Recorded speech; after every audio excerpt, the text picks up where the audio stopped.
बिस्मिल्लाहिर्रहमानिर्रहीम। Hello friends, अस्सलाम वालेकुम। आई होप आप तमाम लोग ठीक ठाक होंगे, खैरियत से होंगे और एक अच्छा दिन, मिक्स एंड मैच दिन रहा। सॉरी। गोल्ड की जितनी बड़ी मूवमेंट आई है, अगर मेरा एसएल हुआ एक, लेकिन अगर हम जो आज की टोटल ट्रेड्स कैलकुलेट करें जो हमारी डेली चलती हैं, आज अल्हम्दुलिल्लाह जो हमारा यूएस सेशन तक का मामला था उसमें हमारी 3 ट्रेड्स चली। फर्स्ट सुबह एशियन सेशन में 7 साढ़े 7 बजे के करीब 52 के एसएल से बाय चली। देन फिर उसके बाद हमारा लंदन सेशन में 56 के एसएल से बाय चली, जो कि 65 से 60 के जोन पे थी, और 79 का उसका टीपी कैटेगोरिकली दिया हुआ था, वो भी हिट हुआ। 180 पिप्स उस ट्रेड ने निकाले। देन फिर उसके बाद यूएस सेशन के टाइम पे 5 बजे के टाइम पे हमारी एक सेल कॉल चली जो कि 98 के एसएल से थी। उसने 2 दफ़ा मार्केट ने वहाँ पे जो है वो 80 90 पिप्स दे के मार्केट गई ऊपर। लेकिन बहरहाल वहाँ पे बस एक दो जगह पे कंफर्मेशन आ गई थी एक साथ। एक हमने जो सेल हमारी चली हुई थी उसको हमने कट करवा के बाय अपनी लगवाई, उसका हमारा एसएल हुआ, वो भी हाफ़ बुक हो गई थी, 70 पिप्स चल के हाफ़ का हमारा एसएल हुआ। फिर हमने मार्केट के नीचे आने का वेट किया और मार्केट की एक हमें कंफर्मेशन मिली 35-40 वाले जोन पे M15 पे। वहाँ से हमारी एक बाय चली थी, एसएल 24 था। ऑल दो कन्फर्मेशन मिल गई थी, लेकिन वो हमारा 24 का एसएल हो गया और मार्केट 19 तक आई। लेकिन अब देखें उसके बाद मार्केट दोबारा जो है माशाल्लाह कहाँ खड़ी हुई है। तो टेक्निकली 4-5 ट्रेड्स मिला के अगर आप देखें तो ओवरऑल डे हमारा प्रॉफिट में ही रहा, लेकिन आप इसको ब्रेक इवन भी काउंट कर सकते हैं क्योंकि ऑब्वियसली लोग लेयरिंग कर रहे होते हैं। मुझे अंदाज़ा है इस चीज़ का, मैं कभी भी ये नहीं बोलूँगा कि भाई हम छतें पाड़ दी या कोई बहुत शानदार दिन गया। शानदार दिन नहीं गया, बट मुझसे अगर पूछे तो overall in terms of calculation of पिप्स हमारा डे प्रॉफिट में ही रहा। लेकिन हाँ, क्योंकि लोग लेयरिंग करते हैं, एसएल मॉडिफिकेशंस करते हैं, तो उनके पॉइंट ऑफ व्यू से, मेंबर्स के पॉइंट ऑफ व्यू से मैं ये कह सकता हूँ कि हम इसको ब्रेक इवन डे भी कह सकते हैं। बहरहाल कोई बात नहीं, ये पार्ट एंड पार्सल है मार्केट का। गोल्ड ने बहुत अच्छा मूव दिया आज, ऑल्दो सुबह ये डिस्कशन चल भी रहा था कि एक हाई लगा के मार्केट जो है वो लो की तरफ आ सकती है, और बस हमें कंफर्मेशन की बेसिस पे हमने 2 जगह पे ट्रेड की, लेकिन दोनों जगह पे हमारे एसएल हुए। कंफर्मेशन जो है वो फेक आउट हो गई। बहरहाल मार्केट में ऐसा बहुत नॉर्मल है और अल्लाह का शुक्र है कि हमारा एसएल था, और अगर एसएल नहीं होता तो मार्केट देखें नीचे 18 तक आई है, लोगों के अकाउंट वॉश हो जाने थे। बहरहाल अब कल क्या हो सकता है यार, देखो आज ये जितना ये मामला आया ना, जो ये स्क्रीन पे आपके सामने हाईलाइट हुआ हुआ आ रहा है, US government data may be impacted by the shutdown, tentative events are subject to delay. अब होगा क्या, फ्राइडे को जो मेन इवेंट डाटा थे, इसके आगे आपको टेंटेटिव लिखा हुआ नज़र आ रहा होगा, जिसमें एवरेज आर्ली अर्निंग्स है, नॉन फार्म एम्प्लॉयमेंट चेंज है, एम्प्लॉयमेंट रेट है, ये सारे इंपॉर्टेंट इवेंट्स थे। अच्छा, आईएसएम सर्विसेज के ऊपर अभी भी टेंटेटिव लिखा आया नहीं, आई होप कि ये शायद मॉर्निंग तक इस पर भी हो जाए।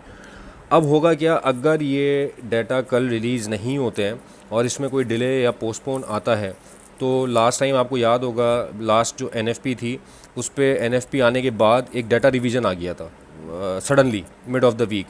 तो ऐसी कुछ प्रोबेबिलिटीज़ हैं कि अगर ये डाटा जो अभी रिलीज़ नहीं हो रहे हैं, ये जिस वक्त थोड़ी सी सिचुएशन अगर स्टेबल होती है, जो कि नज़र नहीं आ रही है, हो सकता है कि उस टाइम पे जाके मिड ऑफ द वीक या ऐसे किसी टाइम पे हमें डाटा रिलीज़ होते नज़र आए।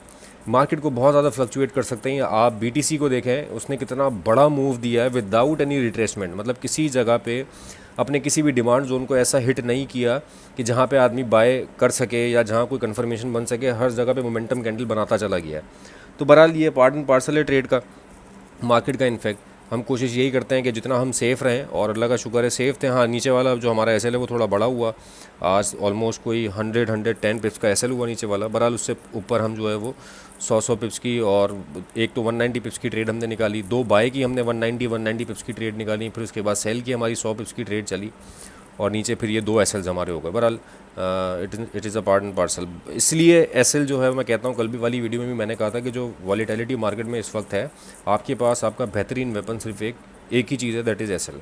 इसको लगा के रखें।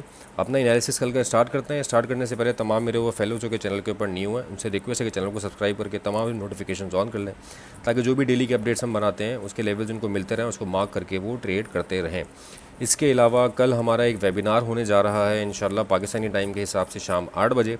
तो जो उसको ज्वाइन करना चाहे वो इंस्टाग्राम पे जो हमारी पोस्ट लगी हुई है उस पर जाके कमेंट करके, अभी एक पोस्ट लगेगी भी, उस पर ज्वाइन कमेंट कर दे तो उसको लिंक शेयर कर दिया जाएगा, चाहे वो यूट्यूब का हो या क्या कहते हैं गूगल मीट का हो, जो भी हो। बहरहाल वो वहाँ पे लिंक शेयर कर दिए जाएंगे सारे मीडियम्स के, जिसके थ्रू हम ये वेबिनार कंडक्ट कर रहे होंगे। और उसके रिलेटेड जो भी क्वेश्चन आंसर्स हैं वो वहाँ पे आप ओपनली पूछ सकते हैं। मेरे हिसाब से it is a very good opportunity. तो इसको अवेल करें इन अ सेंस ये कि यार ये मैं हमेशा कोशिश ये करता हूँ कि वो चीज़ें सामने लेके आऊँ जिसको मैंने खुद टेस्ट किया हुआ है। तो ये हमारी अल्हम्दुलिल्लाह टेस्टेड एक चीज़ है। बाकी देखते हैं, जो जिसके सवालात होंगे आप उसको भी ज्वाइन करके सवालात पूछ सकते हैं। तो कल के एनालिसिस स्टार्ट करते हैं यार। फॉरेक्स फैक्ट्री के ऊपर मैंने सारी चीज़ आपको बता दी है, टेंटेटिव लिखी हुई आ रही है। अभी कुछ पता नहीं है कि डाटा कल रिलीज़ होता है या नहीं होता, क्योंकि आज का डाटा भी डिले हो गया। मतलब जो आज अनएम्प्लॉयमेंट क्लेम्स का डाटा आना था, प्रिंट होना था, वो नहीं हो सका और वो डिले हो गया, पोस्टपोन हो गया। तो हो सकता है कि कल के भी डाटा जो है वो पोस्टपोन हो जाए। और अगर डाटा कल के पोस्टपोन नहीं होते तो गोल्ड 3900 से ऊपर जाएगा। नीचे का बहुत अच्छा जोन उठाया है। बहरहाल एनालिसिस स्टार्ट करते हैं, बीटीसी पे चलते हैं। बीटीसी 120। यार देखो, ऊपर मेरे पास एक जोन है 123 का, डायरेक्टली यहाँ से मार्केट 123 भी जा सकती है, राइट। लेकिन एक बहुत अच्छा मुझे एरिया नज़र आ रहा है, वो मैं नीचे वाली लाइन को उठा के ऊपर ले आऊँगा। दैट इज़ 117,900, 850 है। ये एक अच्छा जोन है। मार्केट अगर यहाँ आती है तो आपको एक बाय की अपॉर्चुनिटी मिलेगी। मार्केट यहाँ गिरे आप बाय करें। 123 तक मार्केट के जाने के क्लियर चांसेस हैं यहाँ पे। अब शायद हो सकता है कि इस जगह से 117 की रिट्रेसमेंट भी ना दे और मार्केट यहीं से 123 या 122 तक चली जाए। वहाँ से फिर हमें कोई रिजेक्शन एक्सपेक्ट हम कर सकते हैं। फ़िलहाल RSI ओवरबॉट है, चांसेस आर देयर कि यहाँ से या 122 से मार्केट थोड़ा सा हमें रिजेक्शन देगी। और नीचे आती तो आपको मैंने बाय के एरियाज़ बता दिए। ऊपर सेलिंग जोन्स, सेलिंग जोन तो मैं नहीं बोलूँगा, कंफर्मेशन आने पे देखेंगे कि सेल में जाता है या नहीं जाता, क्योंकि स्ट्रक्चर इसने अपना बुलिश कर लिया है, H1 में भी H4 में भी। और बुलिश स्ट्रक्चर है। हम तो खैर इस एरिया से जब 112 वाली लाइन हमने मार्क की थी, हमने उस वक्त से कहा था कि हम बाय देखेंगे, हम सेल नहीं देखेंगे इसमें। और जिस वक्त इसने मंडे को ओपनिंग दी थी, क्लोजिंग दी थी, वीकली वीडियो में मैंने यहाँ पे 112 की एक लाइन मार्क की हुई थी कि इसके ऊपर अगर डेली की क्लोजिंग आ गई तो मार्केट ऊपर जाएगी और हम बाय देखेंगे। और मंडे को ही ये क्लोजिंग जो है इसके ऊपर आ गई थी। दैन फिर वहाँ से कंटिन्यूसली मार्केट जो है ऊपर ही ऊपर है। तो इट इज़ गुड। और मार्केट हमारी उस कंडीशन की फेवर में जो हमारा बायस है। अभी भी नीचे आती है मार्केट तो यहाँ से आप बाय करें। मैंने लेवल्स आपको बता दिए। सेलिंग के लिए 123 वाले जोन के ऊपर, 124 वाले जोन के ऊपर आप अटैम्प कर सकते हैं। नेस्डैक, यार नेस्डैक ने ये वाला एरिया पिक किया है भाई। मैं दोबारा एक लाइन मार्क कर देता हूँ, बल्कि ये 24 वाली लाइन उठा के ऊपर ले आते हैं। बहुत नीचे चली गई है। बहुत प्यारा पिक किया यार, इस जोन को बहुत अच्छा पिक किया है। और यहाँ पे बस आप ये कह लेंगे, मुझे यहाँ पे भी मुझे M30 के ऊपर कंफर्मेशन एक मिली थी, लेकिन मैंने सिर्फ इस वजह से वो ट्रेड ली थी क्योंकि गोल्ड में हम उस वक्त एक एसएल खा चुके थे और हमें यही था कि कंफर्मेशन के बाद उसने एक एसएल दिया है हमें। वो कंफर्मेशन आने के बाद मार्केट नीचे आई है, क्योंकि सिर्फ वाहिद एक M15 की कैंडल ही वो बनी थी जिसके ऊपर मैंने ट्रेड दी थी ग्रीन, और अच्छी कैंडल बनी थी कंफर्मेशन वाली।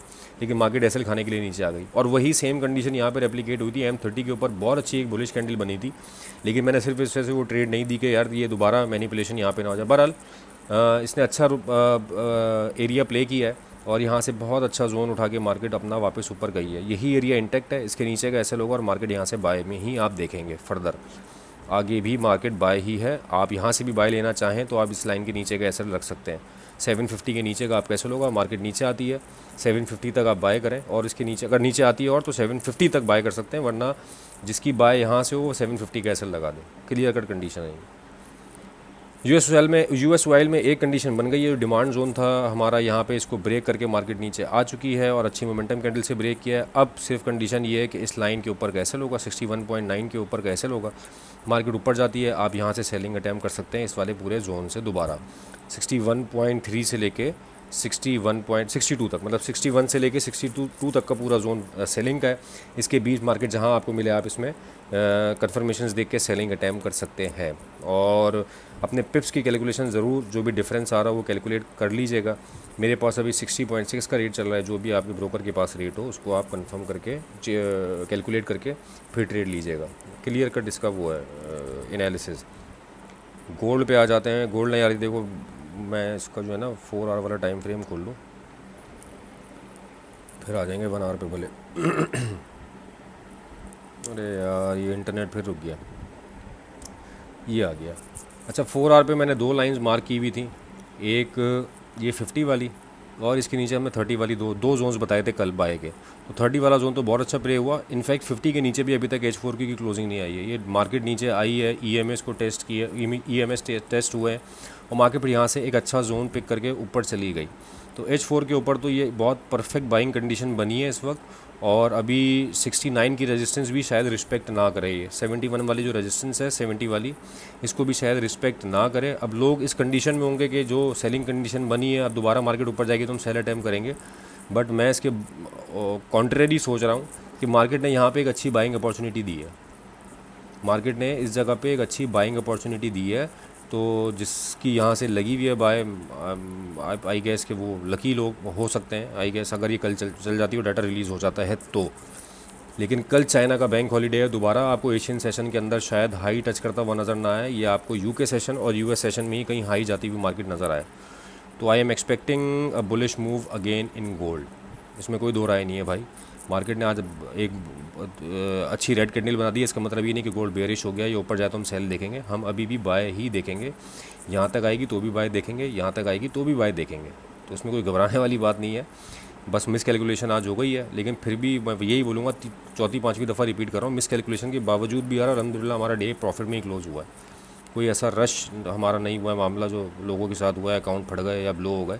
आप ये फेयर वैल्यू गैप देखें 4 आवर का, इसने इसको पिक किया और मार्केट ऊपर जा रही है, और यहाँ पे वॉल्यूम से भी एक अच्छी कंडीशन बनती नज़र आ रही है, क्योंकि अगली कैंडल जो है वो लो वॉल्यूम के साथ बुलिश क्लोज हो रही है। इनफैक्ट 7 मिनट बाद क्लोज हो जाएगी, तो it's a good opportunity again. 30 के नीचे का ऐसे होगा। इनफैक्ट मार्केट अगर नीचे आती है कल भी ना, तो आपको ये 18 तक आपके पास बाय ही है, जितना भी नीचे आए आप। अच्छा, जो जोन है वो 3810 है एक, बस कि 3810 के नीचे का आपका ऐसा होगा। इन केस मार्केट अगर नीचे आती है तो मुझे नहीं लगता कि मार्केट अगर आई भी तो 30 तक शायद आएगी, वहाँ से आपको दोबारा बाइंग का अपॉर्चुनिटी मिल जाएगी। सेलिंग इंक्लाइन में अभी भी नहीं हूँ भाई, मैं सेल अभी भी नहीं दूंगा। आज भी मेरी सेल कॉल नहीं चली और मेरी तरफ से बाय ही थी, मैं बाय ही देखूंगा। तो नीचे आई थी, ये अपॉर्चुनिटी अच्छी थी, मैं दोबारा इसमें कुछ कह नहीं सकता। बहरहाल अभी भी आपके पास मैंने लेवल्स कल के डिफ़ाइन कर दिए हैं। सेलिंग में नहीं फंसना, 98 पे मार्केट जाए, 91 पे मार्केट जाए, 95 पे मार्केट जाए, उसको देख के जिस तरह 2 दफ़ा प्ले हुई है अब दोबारा प्ले वैसे हो सकता है कि मार्केट ना करे, तो वहाँ पे भर भर के लौटे मत लगाना, कन्फर्मेशंस का वेट करना। कन्फर्मेशंस आए तो आप भले लगा सकते हैं, बाकी ये है कि नीचे के जोन्स मैंने आपको गोल्ड के डिफ़ाइन कर दिए हैं। तो ये दोस्तों मेरे एनालिसिस रिगार्डिंग टुमारो। उम्मीद करते हैं कि आगे आने वाला कल इंशाल्लाह हमारे लिए प्रॉफिटेबल हो, ताकि ये पूरा वीक इंशाल्लाह हमारा प्रॉफिट में ही क्लोज़ हो। तो और यार लेवल्स अगर समझ में आते हैं, वीडियो समझ में आती है, तो काइंडली कमेंट लाजमी किया करें और इसको अपने ट्रेडिंग सर्कल में भी शेयर किया करें। ये मैं बार बार आप लोगों से बोलता हूँ कि इसको, ताकि लोगों को भी आइडिया हो लेवल्स का और ट्रेड कर सकें, तो कुछ उनको फ़ायदा भी हो इससे। तो अपना बहुत ख्याल रखिएगा दोस्तों। कल इंशाल्लाह वो लोग जो कि वेबिनार ज्वाइन करेंगे उनसे वेबिनार में मुलाकात होती है, फिर उसके बाद आपसे इंशाल्लाह मंडे को या मंडे के बाद बीच में वीकेंड पे वीकली वीडियो में हाज़िर होंगे। तो अपना बहुत ख्याल रखिएगा। Thank you so much for your time.